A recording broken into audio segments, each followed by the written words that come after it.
Hi, and thanks for tuning in to the Path 11 podcast. I am your host, April Hanna. At the Path 11 podcast, we are here trying to deliver leading-edge research on consciousness, healing, and metaphysics. And just like you, we are trying to answer the big questions about life. Who are we? Why are we here? And what is our purpose? We hope by listening to our podcast, it will make each day you live on Earth a little easier to understand. And now for today's podcast. Hey everyone, we have an awesome show for you today. I'm really excited because we're going to be talking a little bit more about death, one of my favorite topics. And I'm curious to know if any of you who are listening have actually thought about how you might be buried. How do you want your body to return back to the earth? And if you are someone who is environmentally conscious and you are trying to go more green in the world, this is going to be the show for you because we are going to be talking about the green burials. And who we have on our show today is the 7th generation mortician, Elizabeth Fournier, also nicknamed the Green Reaper, has written the guidebook we need for navigating the planning and executing of an affordable, environmentally friendly burial in her newly released book, The Green Burial Guidebook, everything you need to plan an affordable, environmentally friendly burial. People magazine recently said that Elizabeth is doing her part to change the way Americans bury their dead. And similar to how Caitlin Doughty of Ask a Mortician fame helped break open the secrets of the funeral industry, Elizabeth takes things one step further, empowering everyone to make more environmentally friendly and cost-effective choices in burial and cremation. And I would like to bring her on to the show now. Hello, Elizabeth. You made me sound fantastic. I want to meet that person. Thank you. Well, I love the fact, number one, that we're actually having this conversation because I think this conversation for many people is rare and not a lot of people probably even are thinking about how they're going to be buried unless they are feeling really comfortable with facing their own death and their mortality, or if maybe they've been diagnosed with a terminal illness and they know that that's approaching. But this has been a wonderful book to read. So maybe you could bring our listeners through a little bit of who you are and how you came into this field. Sure. Well, I'm a small-town mortician. I'm actually the undertaker of Boring, Oregon, and I never get tired of saying that. I think it has such a vibrant ring, and it brings a smile to people's faces. And when you work in a mortuary, it's hard to make people smile. So that's a good thing I've got going there. So I love to be available to people to help because it's not every day you get to talk to a mortician and ask them questions. How I got here was 28 years in the making. That's when I began in the funeral industry. That was my first job. I was a cemetery night keeper when I was in college. It was a hot, hot summer in Portland, Oregon, and I was living in a small, non-air conditioned trailer at the edge of a big, beautiful cemetery on a rolling hill. And I still think, wow, that's amazing. At 22 years old, I even accepted that job and gave up all the fun I probably should have been having, but so thankful because it steered me into where I am now. So I knew at a really young age I wanted to be an undertaker. A lot of family deaths happened. I was raised pretty strictly in the Catholic Church, and the pomp and the circumstance was something I liked. I also really liked the nature. My mother was a really big proponent of nature, and she taught me a lot about Anne Frank and preserving the lives of little animals. So this all came hand in hand and turned me into this eco-mortician. I almost said eco-magician. Eco-mortician I am now.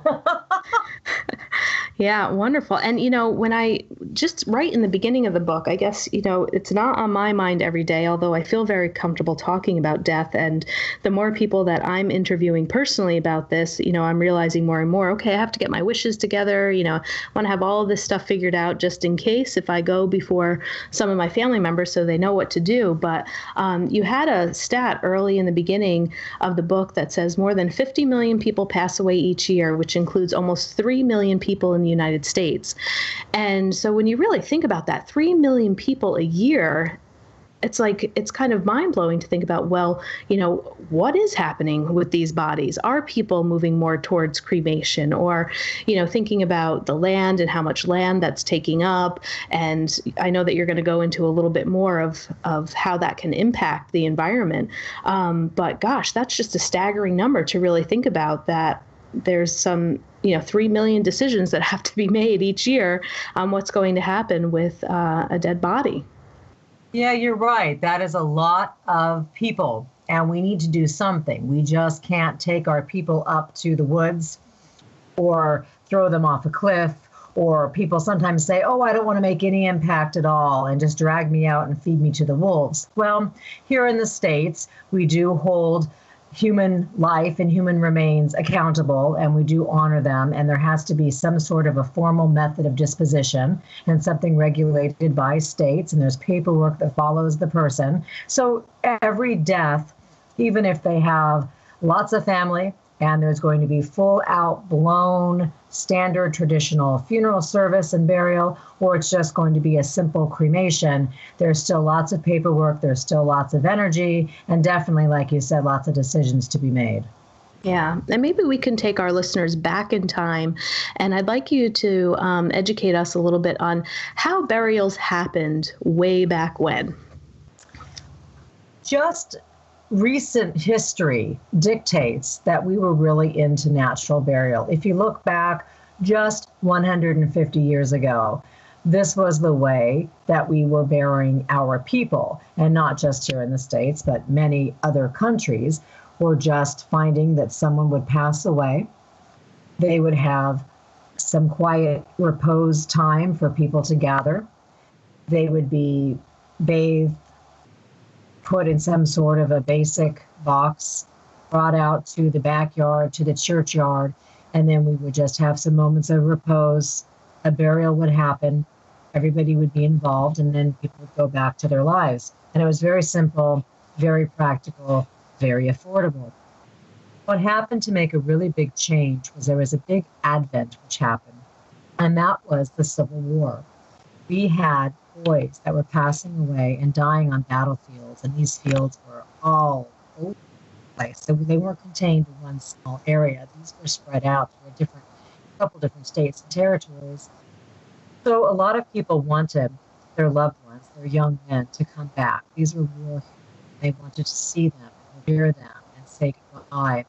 So these bodies needed to be boarded on trains and brought back to their homes. So some medical professionals came along and decided that we need to preserve them.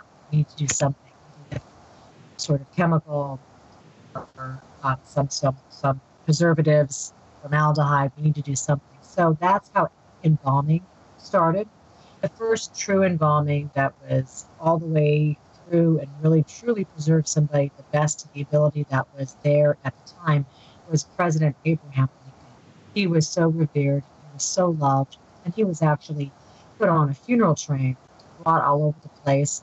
Once the train stopped, he was removed from the train, brought in caisson and procession around to different places to lay in state because everybody wanted to view him and say their goodbyes. He passed away 1865, so again, the end of the Civil War.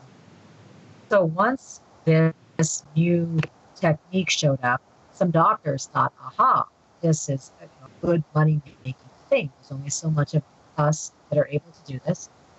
So then education started. There was some schooling, there was some teaching. Of course, it was the boys that went to school. So the boys learned this process. The boys became the first undertakers. And then rather than having loved ones who laid in state at the house and were bathed and shrouded and visited at home until they left the home part, backyard, churchyard, funeral parlors began. And they decided to take the bodies out of the homes and rather just say, let us handle it all. We're going to go ahead and we're going to take the bodies into our care. So with that started the funeral industry. And with that, we stopped burying people in our yards because the body was already across town at the funeral. We started having cemeteries that decided that they could have people spend money to have their loved one in a orderly grave with a nice headstone. There came the cemetery industry. And that became very comfortable for us to sort of let the ick factor go away, all of the pain, all the suffering. We can just sit and we can go to church or sit and say our prayers, and we can have the professionals take care of it. So that was really the big change that happened. Because no longer we're doing something as naturally and affordable and environmentally friendly. We were giving it to the big business, and then they progressed their business, which really sort of pressed the environment.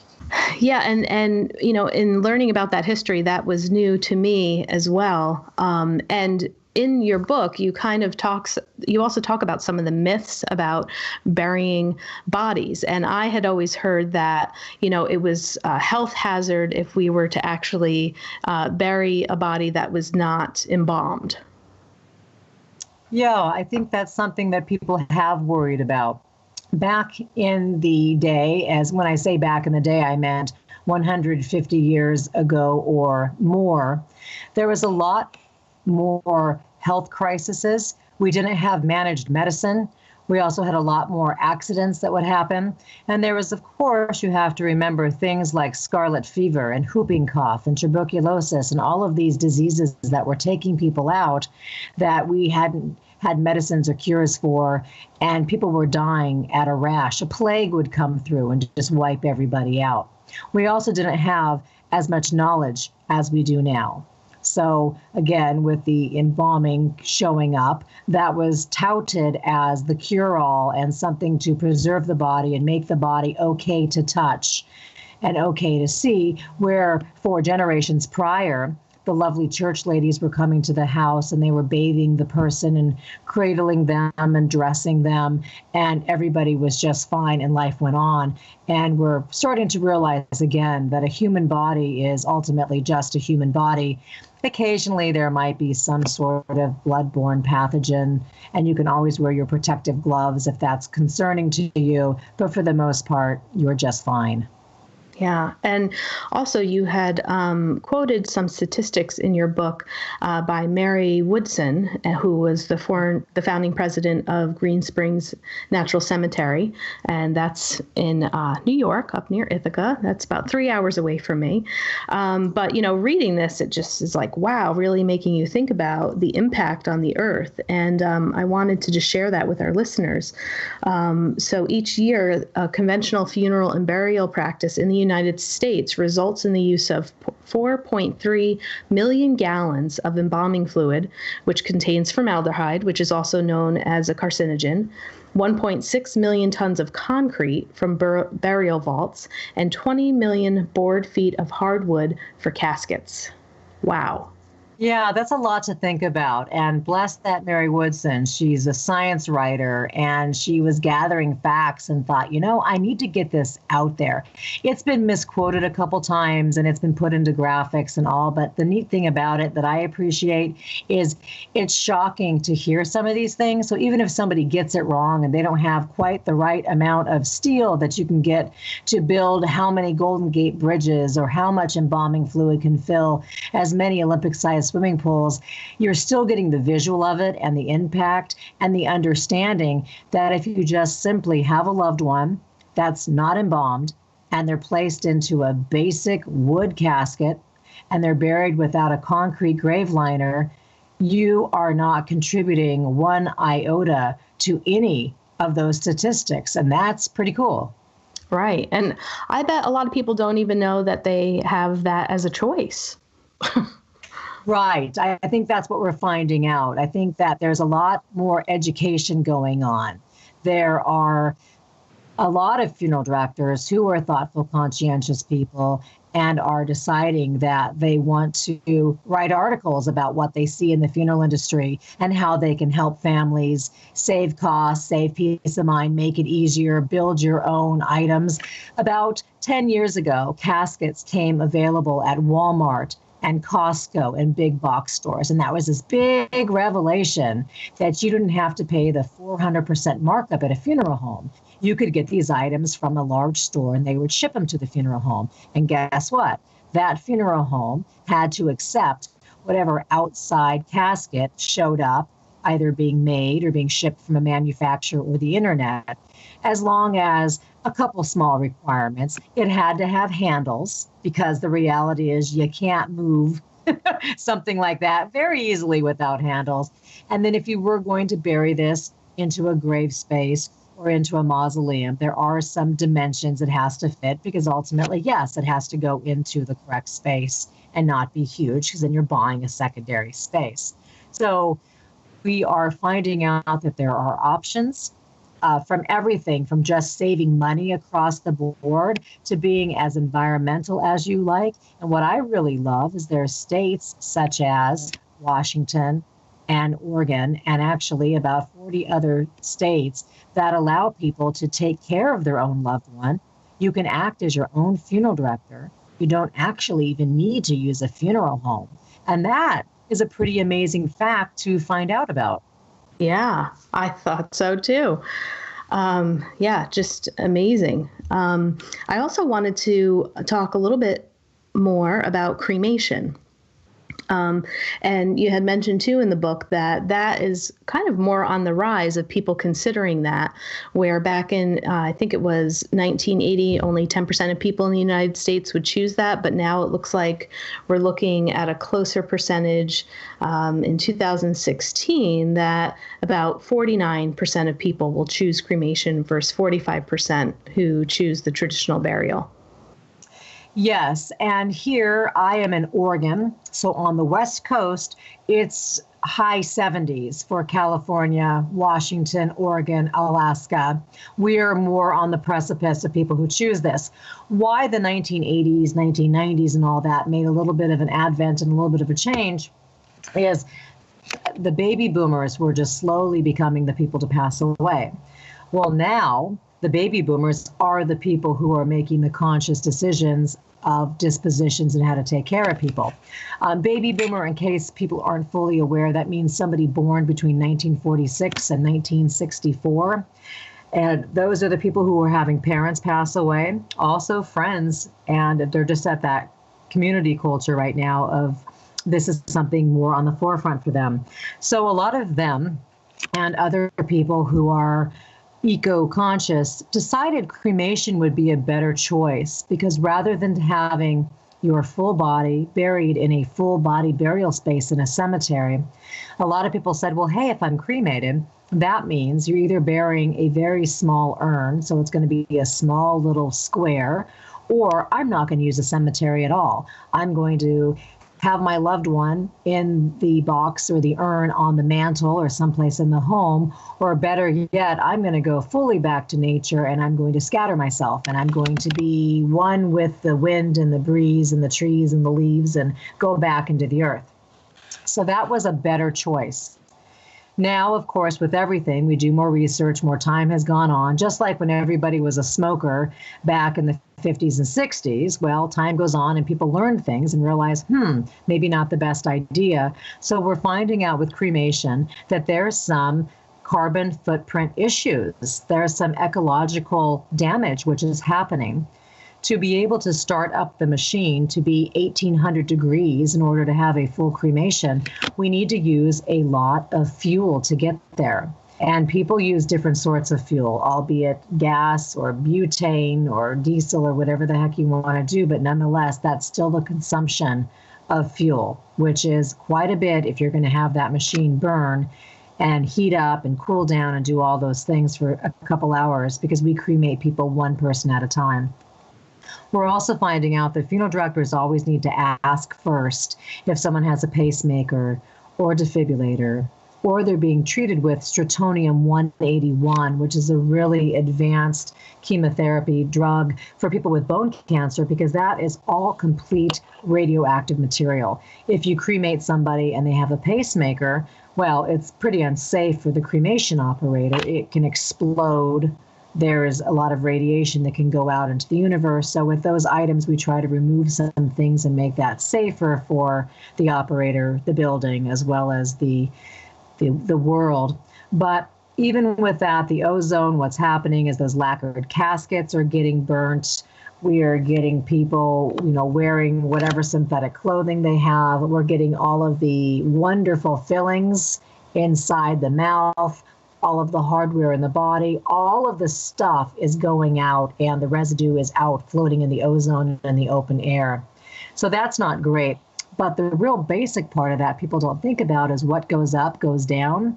So all of that floating out there, something will happen, such as rain comes. And when it rains, everything in the air filters its way back down to the land.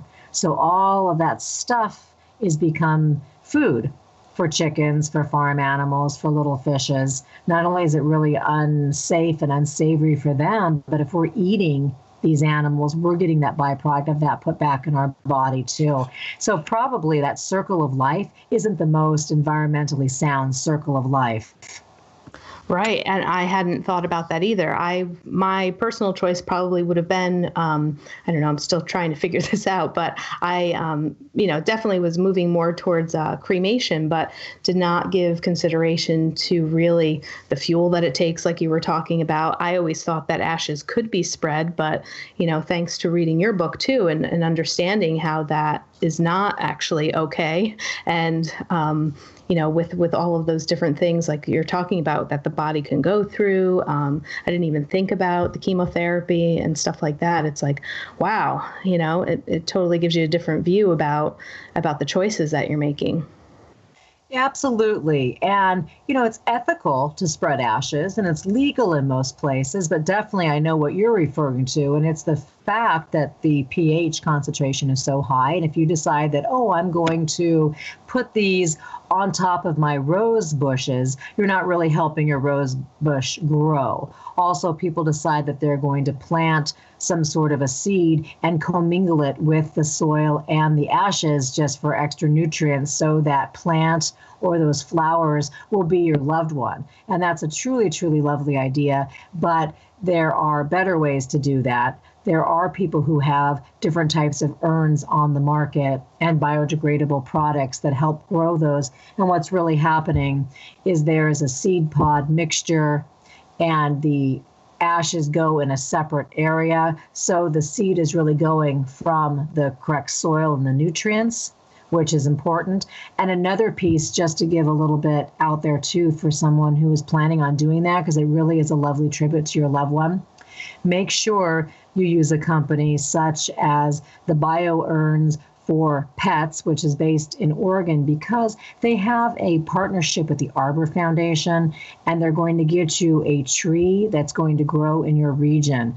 I think there's nothing as heartbreaking as someone deciding that they're going to have this wonderful tree, this root system for their loved one, and it doesn't grow and it dies. It's almost like a second death. That's what I hear from people. Yeah. It's painful that you did this and then you feel like a failure because these ashes are in the ground and nothing came of it. And what you really wanted to see was this beautiful bush that reminded you of your father, but instead, nothing. Yeah. Well, thanks for mentioning that too. And what is that place in Oregon? Because we can go ahead and put that in the show notes as well. Oh, that's wonderful. It's the Bio Urn for Pets, and it's pets and for humans. And the wonderful thing about it is animals and humans, by the way, are all cremated separately. Funeral homes who take care of humans don't take care of pets. So I wanted to make sure I made that clear. But a lot of people have decided they want to honor their pets the same way. They want to grow a little tree in the favorite place where the dog or the kitty played in the yard, which is so sweet. And something I loved about researching this book is finding out that people love people. They love their people, they love their pets, and everybody wants to provide the best choice possible. And so I'm glad to be able to present some of these methods to allow people to know, hey, there's other options. And actually, you're probably going to ask me about this, but there's another option for cremation, which is more eco-friendly that I would love to share. Yep, that was going to be my next question, so go for it. Okay, wonderful. I figured, yeah, you seem very, very on it, but I just thought, just in case it kind of goes hand in hand. Yeah. So what's happened is people still love the idea of cremation. Some people are very scared of the earth, and how do I know that I'm not alive any longer? And oh gosh, I feel weird. I don't want to be. All of those scare factors of why someone doesn't want to be in the ground. And people want that idea of being set free with cremation. So there's something new that has been around the medical world for a while, but now there are about 12 or 13 states. And I say 12 or 13 because, for instance, California has legalized the method of this water cremation I'm talking about. However, it's not going to be able to come out for a year or so down the road. So, and also some states go back and forth. They have this legal, they take it away. But what I'm talking about is a bio cremation or a water cremation or an aqua cremation. Water resomation is another word, alkaline hydrolysis. And the reason why I'm so vague on the name is there's different machines, there's different companies, and there isn't one across the board name. So it's all the same sort of thing. So if you hear about biocremation or eco-cremation, it's all the same process. And rather than having the high heat and the flame of the standard cremation, this is water. It's like a nice agitation, a lovely, peaceful water bath. Your loved one is in a little bit of a basket. They go into the cylindrical steel tube, and the water that washes over them doesn't have chemicals. It's some potassium chloride and some alkaline, and basically it goes back and forth. And while they're having a nice little bath, it's doing the same process that the heat is doing, because ultimately you'll end up with just some bones. And they have shown after a standard cremation, and you pulverize the bones and you have the cremated human remains, the cremated human remains from an aqua cremation looks pretty much the same. However, the bones will be a little bit more, or the cremains you get back, because you really don't get anything that resembles bones back when the family sees this, but it's more of a white color, where cremains are a little bit darker, maybe a pinkish or a gray or a little bit darker. So what's happening is the water that's being used afterwards, it's being either given to pig farmers to go ahead and feed their herds, or it's going to go into the soil, but there aren't contaminants. It's all natural, and there hasn't been any hiccups of any issues. And they're finding out that this is an extremely environmental process for people who really want to still be cremated and have a small bit of themselves left in the form of human remains. Right. And I think you mentioned there is one in Colorado, right? Well, in Colorado, or the open air, is it the open air cremation? Okay. So that's a third choice if someone's choosing cremation, and that's open air.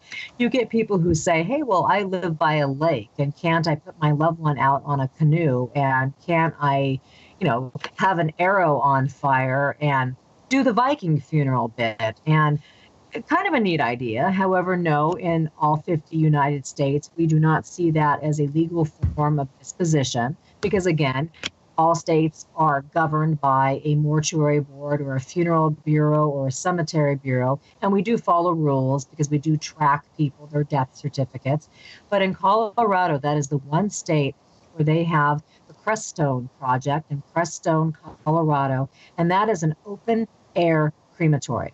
And it is absolutely fantastic.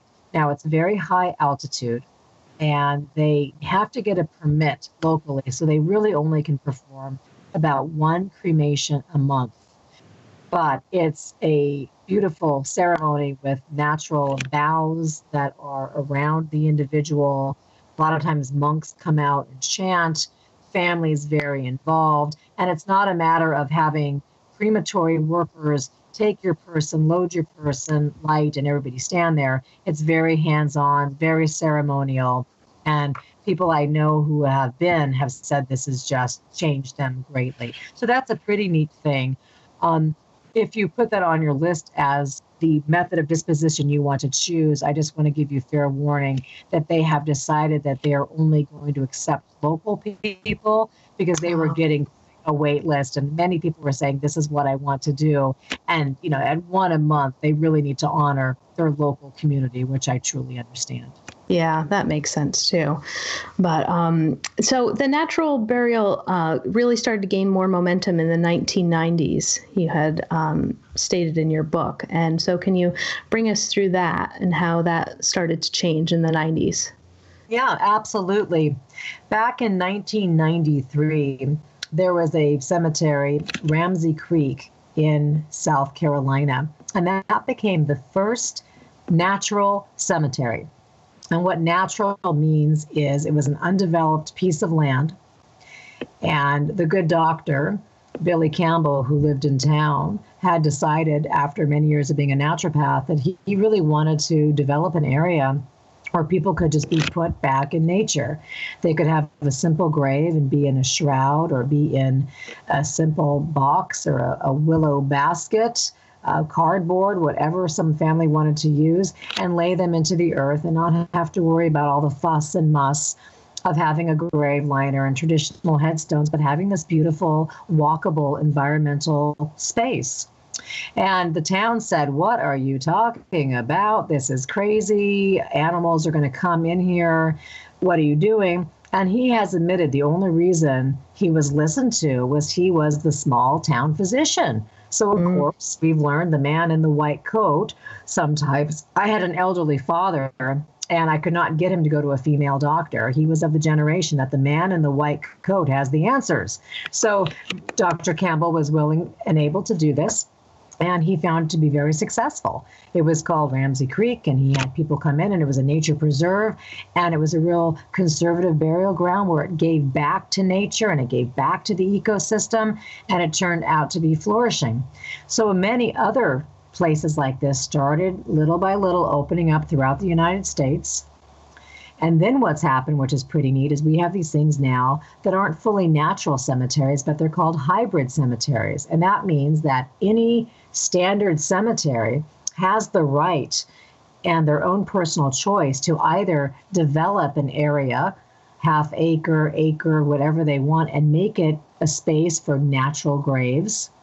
Or a lot of cemeteries, and I'm really proud to say there's a few in the Portland area, that allow their doors to be open to anybody who wants to have any sort of a natural grave, and any space throughout the whole entire cemetery can have a natural grave.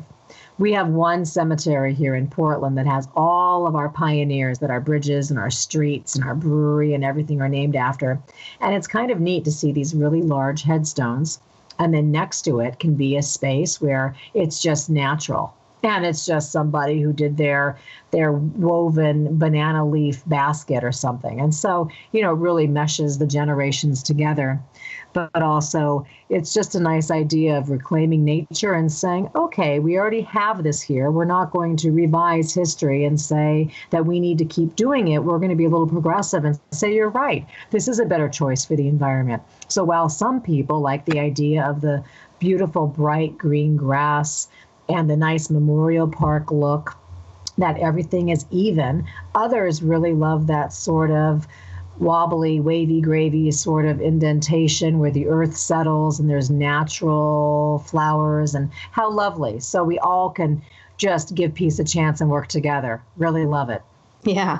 And so what are the most important things to consider if somebody wants to move more towards a green burial? The three things are: try not to choose an embalming for your loved one if you can. Try not to choose a metal casket or a fine, hard, rare wood casket or something lacquered with toxic glue and shellac and expensive hardware. The other is try to choose a cemetery where you don't have to put a grave liner or some sort of polypropylene box in the space. So I'll explain all of these so they make a little bit more sense. If you are going to choose any sort of a burial, albeit your yard, private property, a cemetery, a preserve, you have to have some sort of container in most of these places. Now, some say, oh, you can be nude in your grave, no problem. Others say, well, we at least want a sheet for modesty. If you wanted to make some sort of a simple container, people sometimes take a sheet or a blanket off a bed. You've got to keep in mind that things like wool, silk, cotton, these things are fully biodegradable. So people have used a wonderful tapestry, or they've gone to the fabric store and have made something, and it's just merely something to sort of wrap around the body and be able to lower into a grave. With a wood casket, you can get a simple wood casket at a funeral home. You can get it online. Someone can make it. There's all these wonderful items. If you take a look, if you just look up natural burial container, you will find things made out of hemp and bamboo, just all these incredible containers out there that people had no idea existed. All graves say, sure, you can have a natural casket as long as it has handles and we can transport it from wherever the vehicle is to the grave space. So even if you are in a traditional cemetery that you have to have a grave liner, you still can go ahead and have this. And really quick to touch on the grave liner, this is something that people tend to not see. It's a concrete box or it's a steel box. It's something which is already placed in the grave space. And what this merely does is when the casket is in it, a lid goes on it, and when the grave is backfilled, the soil will not allow any of the earth to sink. So that's why when you go into a standard memorial park where you see all the flat markers and the beautiful green grass, it's all one even length. And that's because when heavy equipment rolls over, or a lawnmower or some sort of backhoe, nothing slowly sinks over time because all that soil is lifted up and held in place because the casket is truly has a really firm box around it. So that's been the choice, and that's been the standard for many, many years. And we're realizing, well, that's something in the ground that isn't going to biodegrade. It's an extra space. And really, why is it necessary? Right, I would agree. So I also want to talk about the dead body for people who might be like listening and saying, oh my gosh, but if I choose this and we're not embalming, my grandmother or whatever the case may be, people may not know how the body naturally starts to decompose. They might have fear about that. So can you talk us through that? Sure. And just so the listeners know, I'm not going to get very graphic. Reason why is I know that death is so hard. The person who passed away is always loved by people. And I really refuse to talk about bodies like they're a corpse. This was a loved one. They had a purpose to be on the planet. So don't be afraid of anything really ghastly I'm going to say here. Bodies decompose at a very unaccelerated rate. There are some factors that allow bodies to decompose quicker, and the main ones would be heat, or let's say somebody was who died outside in the woods, nature takes its way. But if someone passes away in a hospital or a nursing home or at home, they're just lying in bed. They're just looking like they're sleeping, and they can look like they're sleeping for a very long period of time. After a while, what happens is the fluids inside your body sort of want to come out. And that's why embalming was always invented. It wants to take all the fluids out and then replace them with formaldehyde and other preservatives to preserve the body. And for some people, that preservation is really, really, really important to make someone look as lifelike as possible. But we also are finding, and I say we as a collective, as general, as Americans, that when people pass away, you can always just, dress them in the clothing that they would wear, comb their hair, use a nice warm washcloth, wipe their face, what have you. And you would be amazed that people still look very much as they did in passing. They look like they're just sleeping, and that can stay for quite a while. We also don't have embalming as a real necessity. There's a few rules that say you do have to, such as if you are buried inside a mausoleum, just because there's a little bit of a buildup of pressure, and mausoleums say just for the sake of keeping everything intact the way it needs to, that's important. If you're going to transport for a while, you can use dried ice, but embalming sometimes is helpful depending on the temperature, depending on the weather, depending on how far you're going. Again, there's air conditioning. There was ways to get around that, but I don't want to discourage people if they find that would be more comfortable for them not to be so hands-on. And then there are some rules. If your body does go to a funeral home, then most funeral homes have a 24-hour rule. After 24 hours, the body does need to be refrigerated, embalmed, cremated, or buried. And so in that case, a lot, if refrigeration isn't something that's going to be happening at the funeral home because the body isn't there yet, or families just don't feel comfortable dealing with dried ice or having air conditioning or essential air or whatever they need, then sometimes embalming becomes the next choice. Also, one other thing here with visitation, you still can bring a loved one to a church. You still can go to a funeral home or a house and visit your loved one without having embalming take place. But again, it just depends on your comfort level and where some of the other contributing factors. But it's a personal choice for families, and they have to understand that they have the right to make that choice. We have our rights to do everything we need to do, and you just need to educate yourself and advocate for what you want. Right. And so if people want to consider this and to not embalm their family member, how much time do they actually have if they do use the dry ice, or if the body is refrigerated and brought to the home, if they are having like a home ceremony? How soon does that have to be done? Well, there is no exact rule. If you're going to take care of your loved one on your own and you belong to one of the states in the union that says that you can act as your own funeral director, then you have that right to make that judgment. Factors would be probably the weight of the individual. It probably would be what they were treated for and what their diagnosis was. And I don't mean so much by a contagious disease, but sometimes people are in the hospital and they are pumped so full of saline and chemicals, and just the body is looking like it's deteriorating already. Also, sometimes people are found a couple days. So it just really depends on what you feel is happening. Bodies are going to do what they want to do. They have some time frames out there that says, okay, after this much of time, rigor mortis sets in, and then it goes away. But I have found from dealing with so many bodies that people have kept at home, it's hard to say you have exactly 4 days for this to happen, because there's been some bodies that have stayed really well for a longer period of time. And there's been other families that have said, gosh, I feel like my loved one, there's some fluid happening and I'm getting uncomfortable here, and the skin is kind of turning a funky color. And, it depends. Sometimes it doesn't happen. There's just so many contributing factors. Okay, great. And you also mentioned that there's 3 different categories of green burial grounds: hybrid, natural, and conservation.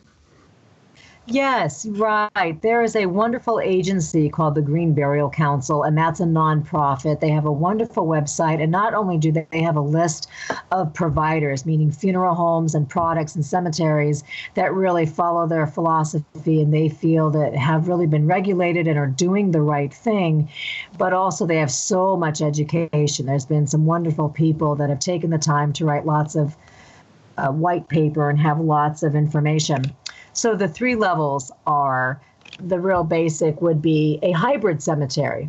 And that means that it's a standard traditional cemetery that's been out there, and now grave spaces are becoming available that are open to a natural burial, and it's kind of intermixed or a separate area inside that hybrid model. A natural cemetery is one where they really only want natural caskets, no embalming, no liners, everything all the way across the board in the cemetery. They want really as green as possible, from the clothing the individual is wearing to, making sure there's no screws or nails or metal inside any of the casket. We're using non-toxic glue, we're using dowels, things like that. In the conservation burial ground, everything is done to a level to make sure that the biosphere is really getting everything it needs, such as all burials are done at about 4 feet. So that way the body is getting into that ecosphere of all of the fungi and all the nutrients to break everything down as quick as possible to give back to the soil. We found if you bury 6 feet or 8 feet, you're really kind of low in that stratosphere that ultimately you will decompose, but that doesn't really happen. All the action is a little bit higher up, and that's where we really want our loved one to be, so they can go back to being a tree or being part of the universe. And we just want to make sure that, especially with the conservation ground, that everything is really done in a way that every little bit of the process gives back to nature. We're not using a backhoe or hand digging the graves. And we're really being specific on being as absolutely earth-centric as possible, trying to keep vehicles out. There's a lot of nature paths. I'm bringing carts, hand-drawn, to bring people in. Just, really, again, if you think about, small, medium, large, or there's some real definitions there of what's going on. Right. Thank you. And also, another reason for our listeners to go out and purchase this book, you also have a list of the green burial grounds in the United States and Canada in your book as well, which will be helpful for the reader. Yeah, thank you. Yeah, I thought that was important to have that. Occasionally, new ones come about, which is really wonderfully important to know. But also I have a really in-depth index in the back of the book, so you can pinpoint exactly what you're looking for and go to that. Sometimes people have their loved one at home and they realize, okay, I need to know how to bathe them. So you can go and you can find that and go right to it. And it can really be as a handbook and guide you through it. You can crumple the pages over with your little earmarks and really just do the things you need to do specifically to the path you've chosen for yourself. Right. And the other thing that I learned too was that you can request to actually have your loved one buried on your own land. There's a process for that. Yeah, it depends on where you live. And that's why I always say to people, as much as I like to be natural and I like to be alternative, I also like people to follow the law. So if you are thinking at all that you have an acre or more of land and that you own the land and this is something that you would really like to do, I would check with your local county planning and zoning, run your address by them and ask the question. Now, when I first started burying people in their yards here where I'm in Clackamas County in Oregon, and I'm in rural Clackamas County. I first called them and asked them, and I got sent around to so many different departments because no one had an answer for me. There ultimately wasn't anything on the books. So pretty much I got someone who said, well, I guess so. And we went with that. So I find if you want to do this in your yard, advocate for yourself, ask the questions, find out what you need to do, find out why. The more people who keep calling, the more rules get changed. Just like small cemeteries. If you know a cemetery in your area that doesn't have a lot of burials, a pioneer cemetery, a really old cemetery that looks sort of neglected, there's probably a board of directors that runs it.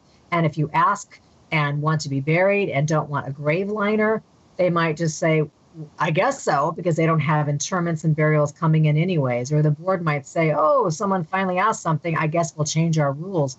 Rules change, things progress, things happen. And that's why we've been able to have cemeteries that are established in the city of Portland, allow green burial amongst pioneers of our huge cemeteries, just because people have asked the question. Right. And another option that some people may not be aware, that there's also burials at sea. All 50 states allow burials at sea. And if you ask your local funeral home, I bet donuts to dollars, most of them are going to say, well, no, we don't do that, or it's not on our general price list, or I don't know. And that's a common answer. There is a couple companies in the United States who can walk you through this, can give you all the parameters. If you Google burial at sea, they will come up. And then you can work with them with your funeral home to help you do this. You just need paperwork from the county or the health department or the township or however it works out in your state. And then you just need to be 3 miles off the coast, and they can get the boat to get you out there, and then you can be buried. Now, this isn't a full military burial like we see on TV. This would just be you in some sort of a pouch that they have, which has some willingness to sink to the bottom quickly, or a basic pine box with some holes in it, again, to allow you to sink. And the point of this is for you to be one with the ocean, for you to make it to the ocean floor as quick as possible, and then for you to rehabitat the area and give back of yourself to the beautiful ocean that's given to you all these years. Wow. And is there, I would assume that there's records of these. Do you have any idea of the number of how many people have actually been buried at sea? I don't. And that would be any individual funeral home would have a record of that. And I've helped one family, And it's just been a matter of, I've had a company that does this because, again, most funeral homes, funeral directors don't have training. They don't have their own boat. They need some sort of captain who does this. And so there are methods. People have talked about being shot out into space. Again, the Viking funeral. Promessa is something which happens in Sweden where the person is freeze-dried in the liquid nitrogen. They're sort of broken up in little pieces and they can go in the garden. We have these wonderful pods that are in Italy that a couple is looking at burying and making, rather than a burial ground, but a burial forest. There are so many amazing concepts going on. And little by little, if there's enough support, enough attention, enough interest, these will all come to fruition. I mean, how did water cremation all of a sudden become something that 12 states are saying, yes, let's do it? More states are coming on board. It's just because people asked and they received. Right. Well, and also kind of speaking about the states too, where do I have this in my notes? 10 states as of 2017 require funeral directors for the green burial. So there, you talk a lot about kind of like the legalities and things of this sort of like people just being educated on, well, does my state do this? Or, what are the rules for my state? So that's important for people to look up too. But list them off if people just are curious at the moment. If you're in Connecticut, Illinois, Indiana, Iowa, Louisiana, Michigan, Nebraska, New Jersey, New York, you're probably looking at having to use a funeral home for at least some aspect. Not everything. You can provide your own transportation. You can make your own casket. But you legally need a funeral director to fill out the paperwork, submit it to the county, get the doctor to sign a death certificate, those sort of things. Yeah. And why did they require that? Is it something... Are they just trying to find some more structure around that, helping the families, or is it kind of like the funeral directors kind of lobbying to still have participation in this process so they're not out of jobs themselves? Probably all of the above. I think that, again, in those states, as more and more home funerals happen, and more people decide to take back their own rights, that those states will allow people to do so. Okay. And how about moving towards the future? You kind of talk about 4 techniques that could define the green burials for the future of tomorrow. And you had some neat ideas up there. I was laughing about the one where you talked about upright or vertical burials. Yeah, that's in Australia. I mean, how cool is that? You just have an auger, dig a space.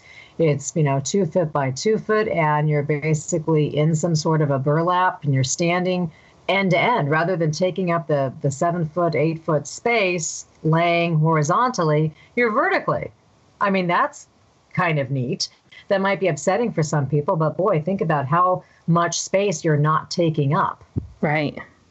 We have something now which we're in the state of Washington called Decompose, and a wonderful woman named Katrina Spate is starting to this idea of having the system downtown Seattle, and you walk up the floors carrying the people in a shroud. You have this whole ceremonial inlaying idea where you put this person into these wood chips, and over time it accelerates and they break down. And this would be in the city limits. I mean, this is sort of like a burial space, so to speak, but a sustainable one, and one that completely biodegrades. So there's a lot of think tankers. There's a lot of brain trust people who really are putting on their thinking caps and saying, let's save the environment, let's save the green in people's wallets, and let's do this thing. Yeah. Wow. I've learned so much in such a short period of time. Thank you. Thank you. Thank you. Great book, wealth of information. But now I'm a little overwhelmed and I feel like, oh my gosh, I have so much more to think about now, but it's great. I mean, I just really never realized all of the different explorations of what we can do. And I just love the fact that we can really make better choices to help this environment and this beautiful, Mother Earth that holds so much for us. And how do we give it back when we do pass, and really honor kind of the circle of life and death and life and death. So this was wonderful. Thank you so much for coming on to the show. April, you said that beautifully, absolutely beautifully. We want to honor what we've been given and give back, and honor ourselves and our loved ones in the meantime. Perfect. Yes. And let our listeners know where they can find you, your website, if they have some more questions and would like to see what you have on there. Yeah, you can find me at thegreenreaper.org. cornerstonefuneral.org. I'm there. Also, my funeral home has the wealth of information, which is cornerstonefuneral.com. Also, pick up the phone and ring me. Call me up. I'm happy to answer questions for anybody who has anything. All right, Elizabeth. Well, thanks again for all of your knowledge, great information. And again, the book, if you guys are ready to just jump out there and order it, either can people order it online through Amazon or? Absolutely. Yeah. And there's a lot of independent sources too. My website has a couple of them, thegreenreaper.org. Okay, and the book again is called The Green Burial Guidebook, Everything You Need to Plan an Affordable, Environmentally Friendly Burial by Elizabeth Fournier. Thank you so much. Thank you. If you want more information about our films, visit our website, path11productions.com, to purchase DVDs or to rent and stream each film. You can also find our trilogy of films on iTunes, Amazon Prime, and Gaia.com. You can still use our smartphone app for both Android and iPhones.